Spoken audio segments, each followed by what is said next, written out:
You're back with another one. This time we got top 10 favorite shonen anime arcs, which is my specialty. Shonen is my specialty. I don't know if Hajime no Ippo is considered shonen because I'm deep in that show now. I've forsaken everything I've been watching for that show. I'm on like 36 now. I, he just won the tournament, the first rookie tournament for his division, and then he's stuff happened. He's hurt. Yeah. If you haven't watched it, well, go watch it. I like it. I'm tired of staring at Kompasi's chest, so I'm gonna start the video. Make sure y'all like subs. But VinnyTube, let's get into it.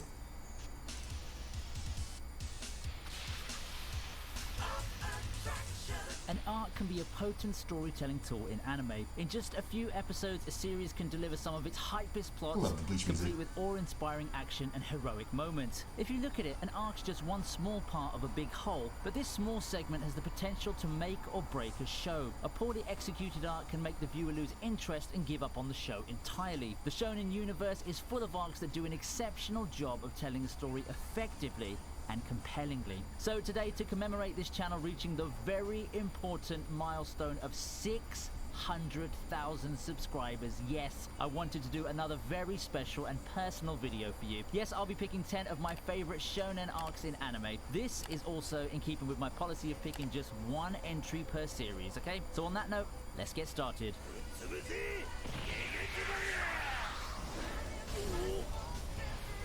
Alright.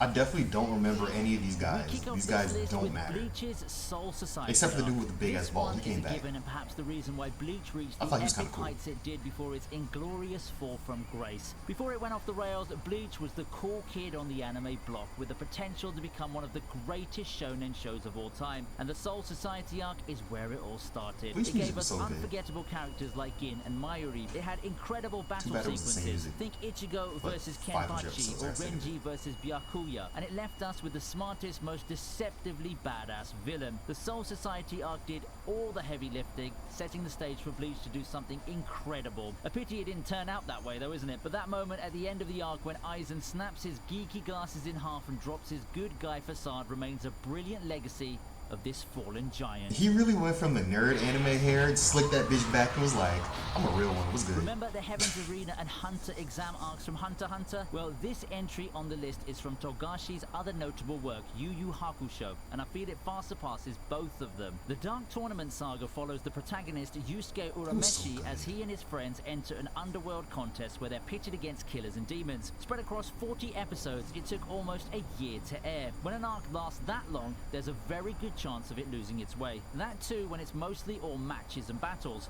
but Dark Tournament doesn't falter at all. On the contrary, for me it's the show's best arc. The battles are intense, but the pace never gets too frenetic thanks to some quiet moments in between. The story shows Yusuke's growth and maturity as he's pushed to his limits, both physically as he faces freakishly strong opponents and emotionally as he watches his mentor fall in battle. His groundbreaking, muscle-popping final bust up against Toguro has all the destructive power of a good old 90s anime. As an added bonus, Toguro makes quite the impression as a multi-layered villain who's so much more than his awesome crew cut and rippling muscles. Strong ass Tagoro. Yo, the dub for Yu Yu Hakusho, it was good until you saw them side characters in the Dark Tournament. Bro, what the hell is that Australian dude? Like, why did they have to make him Australian? He could have just had a regular ass voice. He didn't have to be Australian. They have, I almost said Outworld. They have Australians in, I forgot what world it was called, because I played too much Mortal Kombat. I'm thinking Outworld and Netherrealm. It's not either of those, but it's pretty much Outworld, their version of Outworld. Demon World, I guess. Yeah. Is he a demon? He's not a demon.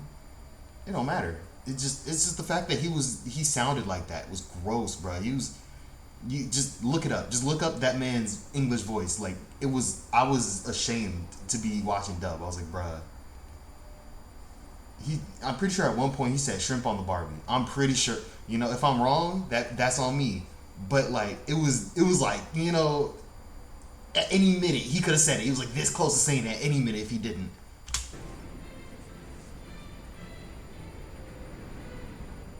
mean, technically the whole ass show is one big arc. Alchemist Brotherhood. So just the show. Martial arts, we move on to a universe ruled by alchemy. By now, I'm sure you know the story of Edward and Alphonse Elric, brothers and alchemists on a mission to take back what they all lost feels in like a one disastrous failed big experiment. ass story. Like Brotherhood everything was explores some from the dark first episode themes, to the loss, last. Sacrifice, the limits of humanity. This is also true of its final arc, the chief attraction of which is the battles between the homunculi and the Elric brothers and their allies. The fight between Roy Mustang and Envy is particularly memorable because it goes beyond the flame alchemist's impressive takedown of the shape-shifting homunculus. This battle between hero and villain, good and evil, explores one of Brotherhood's dark themes to great effect. The theme being that nothing is completely black and white. At the end of their contest, we see Mustang so consumed by hatred that he's on the verge of turning into a beast himself. On the other hand, Envy's resentful longing for the undying human spirit makes the homunculus a little human at some level. All in all, the final arc has so many great moments. From the last transmutation scene to the epic final battle, if I ever make a top 10 FMA moments, I'm really gonna have a hard time ranking them. Like, arc in this show, I guess you can separate it between like the Briggs stuff, like when they're at Fort Briggs, and then you can separate it between when they're in like different towns or whatever. But like, honestly, it just feels like, you know, it's done right. It feels like a part of a bigger story. So it feels like it's just a stop along the way during the arc, during the why, you know, the story arc. But I guess that's just the whole story. Either way, it's a beautiful show. That's one of my, that's like top 5 for me. Like, I'm not going to rank number 1 because it's close. It's like trying to rank my favorite Juice songs. It's like it's not going to be top 5. Going to keep expanding. So it's up there though. It's like tied for number 1, but it's top 5. If you get what I mean. Like, all 5 of those are tied for number 1. Maybe. I really got to think about it. I didn't think about it like that. At 7, we have another tournament arc, a very nostalgic one at that. The Chunin exam comes in This the is first top Naruto's top 5, but and it's its first not big arc. number It serves tied for as a number test 1 of top 5. skill, intelligence, leadership, I know it's confusing, battle it makes no prowess, sense. and all I'm the other confused too. qualities required in the next crop of ninjas that inhabit this world. The series is known for its eloquently choreographed fight sequences, and the Chunin exam gives it its first bragging rights. The matches are of the highest level and highly entertaining as the young contestants show off their wildly different skills, from Shikamaru's shadow imitation technique to Rock Lee's taijutsu. It serves It up never some of the gotten best better. underdog fights in anime Honestly. too, such as class clown Naruto surprising the Hyuga prodigy Neji with a punch to his face and changing his outlook on life and destiny, or Rock Even though Lee Neji was getting right the better of a the whole seemingly time. invincible and creepy as hell Gaara and making us all realize that we dig a hard-working guy in a green jumpsuit. Naruto ended up This being the arc god of serves as a Shinobi. great introduction for all You the know, he characters ended who up go on having to become central everything to Naruto's Neji was talking storyline. about. Team 7, the Rookie 9, Team Guy, Gaara, and Orochimaru. Let's not forget him. As an arc, the Bro, when he Chunin was a exam big is not threat, just a single like, event, huge but rather threat. a launch pad for some of the most Thought important he was the main and villain of enduring the show. friendships, rivalries, and relationships that make this anime special.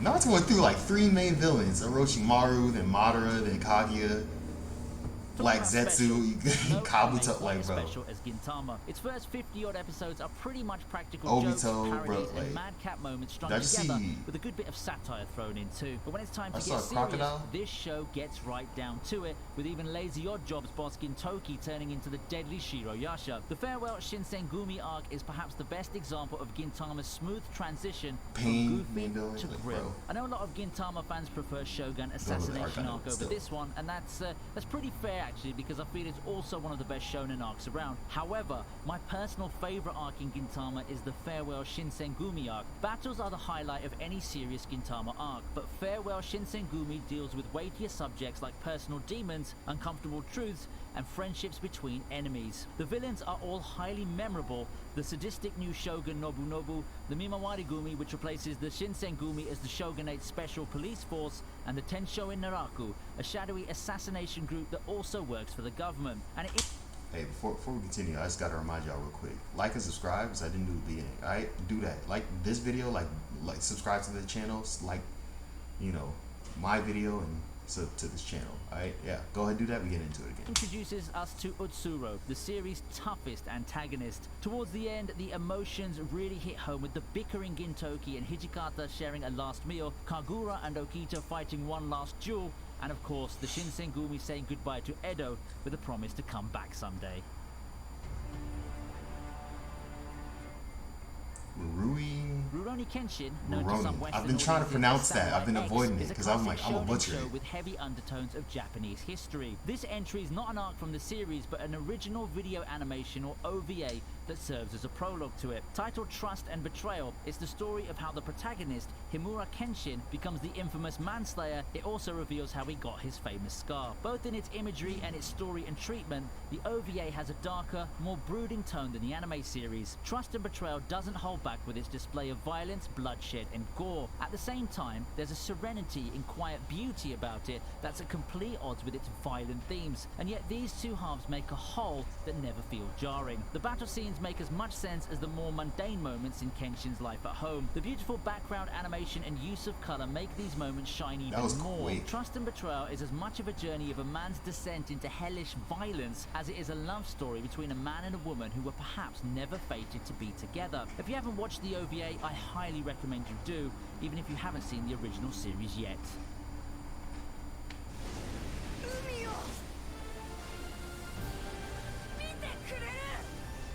Next, we take a look at Return to Shiganshina from Attack on Titan. No shonen listing can be complete without an entry from Attack on Titan, a show that's made a habit of upping the anticipation with each new season. Its latest arc, Return to Shiganshina, follows Eren, Mikasa, and Armin as they return to their hometown 4 years after it fell to Titans. They're part of an ambitious expedition to learn the truth behind the Titans and reclaim War Maria, but it's more accurately a suicide mission, given that waiting for them is a fierce battle against the Beast Titan and certain death. The action is fantastic as usual. Levi mowing down an army of Titans and almost killing the Beast Titans, probably the most badass one-man show in anime. But the fights this time are as emotionally charged as they are bruising. This is especially true of the clashes between the Survey Corps members and the armored and colossal Titans. The writing effectively captures the inner struggles on both sides. It does the same when Levi is given the unenviable task of choosing one life over another. Within the space of just 10 episodes, major characters die, a new Titan is born, and an old enemy reveals his hidden connection to Eren. At the end of all this tragedy and bloodshed, the mission to learn the truth hidden in Eren's old basement ends in success, but also in mixed feelings. Return to Shiganshina for me is Attack on Titan's best arc yet, and it raises the bar high for how the rest of the story will unfold. P.S. We dig the new Thunder Spears. That arc actually did bring me back into the series because I was out of it. I didn't care at all about Attack on Titan until that point. I sat down, I was like, you know what? I got nothing else to watch, so I just put it on. I was watching. I was like, you know, after all that stuff in that crystal cave, I was lost. I was like, bro, when are they gonna find out what was in Eren's basement? I didn't even know if they like found it or not. I didn't care anymore. I was out the series, and then I saw that arc, and like things started connecting. I was like, whoa, whoa, whoa, whoa, whoa, whoa, whoa. I like this again. Ooh, that's the arc is what I needed. This show, I didn't need an arc to bring me back. I was all the way through.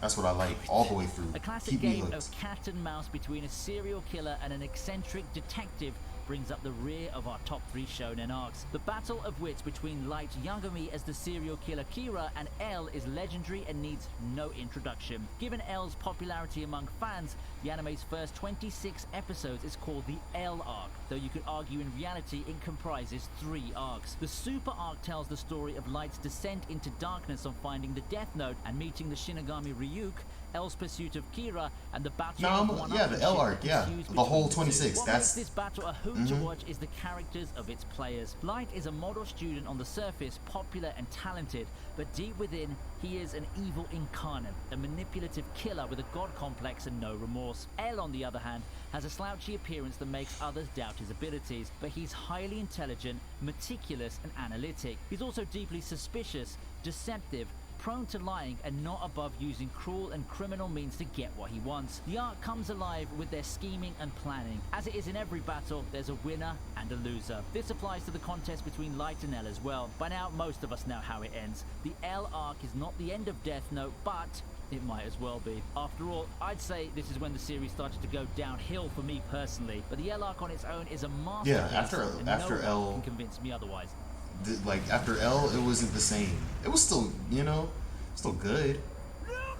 I don't know, that near Nier was good, but then the other dude, I forgot his name. That's how much I didn't care about him. Number 2 is I did not give a One damn about Piece. that other dude. Action, adventure, shiploads of cool characters, and heartbreak come together in Because he this was, arc. that dude was a strong-willed, hard-headed. Like, he was the opposite of L. And like, it was cool for a while. It was like, yeah, I wish I remembered his name, but that's just me being bad at memory. But then when he got back to Nier, right at the end, I was just like, all right, I'm cool with that. Even though I'd have been cool off if they didn't even continue after L. If the show ended after L, I'd have been fine. I'd be like, you know what? That's how it ends. I'm cool with it. Light wins. that's the show. But then they did wrap it up really well, so I like that too. That One Piece fans will probably never get over. As the admirals and their allies go up against the might of the Whitebeard pirates and Luffy's motley crew, the I don't know action about this never one. stops for a moment. But these frenetically paced 33 episodes are more than just the fighting. The Marineford arc has some splendidly written moments, such as Whitebeard's fierce last stand and Garp's quiet grief. Then there's Shanks, who makes one of the biggest impacts on this arc despite being absent for the most part of it. Yes, In his that's short true. cameo, we get a glimpse of the quiet power of this man that we've seen much too little of so far. The Marineford arc takes the viewers through a gamut of emotions as courage and loyalty clash with treachery and deceit. It will probably have you hating Blackbeard and Akainu with a vengeance, not that we blame you for it though, of course, but nothing hurts quite as much as the tragedy that awaits us at the end. In this roller coaster called One Piece, the story of Marineford will break your heart like no tragedy drama ever can. This arc is great, but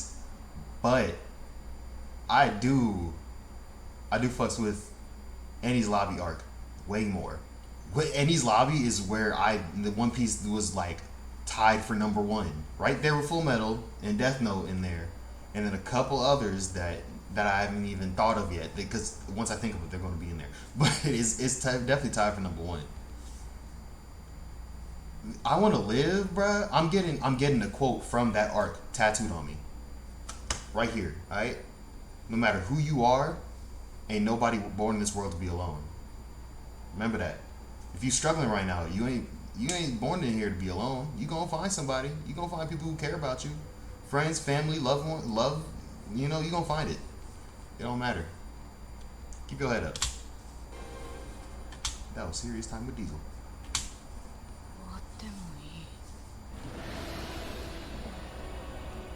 Also In count the top Water spot there 7 we stuff have the with Chimera Henny's Ant Lobby. arc from the So 2011 it's anime the same. reboot of Everybody's Hunter the same, Hunter. just This show's different pretty location. much the manual on great story arcs. If you've watched the Phantom Troop and Zoldyck family segments, you'll know what I'm talking about. But for me, this arc is undoubtedly the most superior of them all. Given the show's track record, it comes as no surprise that the action is at the highest level in this one. Nethero's death match with Meruem and Gon's rage moment against Pito don't have an equivalent. But even in the clashes between secondary characters, the action's more than skin deep and crackles with innovation and personality. The Hunter's invasion of Meruem's castle is more goosebump-inducing than title fights in some anime. In between the fighting, there are moments where the story changes pace and just breathes a little. Yet these moments are just as vital to the narrative as the boom and bombast of the fight sequences. Meruem's shogi game with Komugi is one such contemplative sequence. While seemingly not part of the main story, it's nevertheless critical to the change in the Ant King's personality before he engages the Hunter in battle.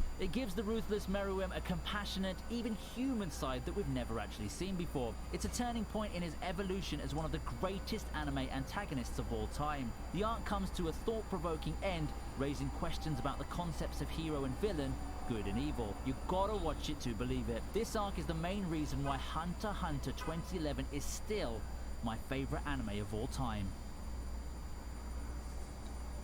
Y'all gonna hate me. I love that arc too. And I agree, it's number one actually. But this is different. See, y'all thought I was going to be like, oh, I love the Hunter exams more. I'm not even talking about the Hunter exams. The Hunter exams cool. It's definitely cool. York New City cool. But I'm here to talk about Greed Island right now.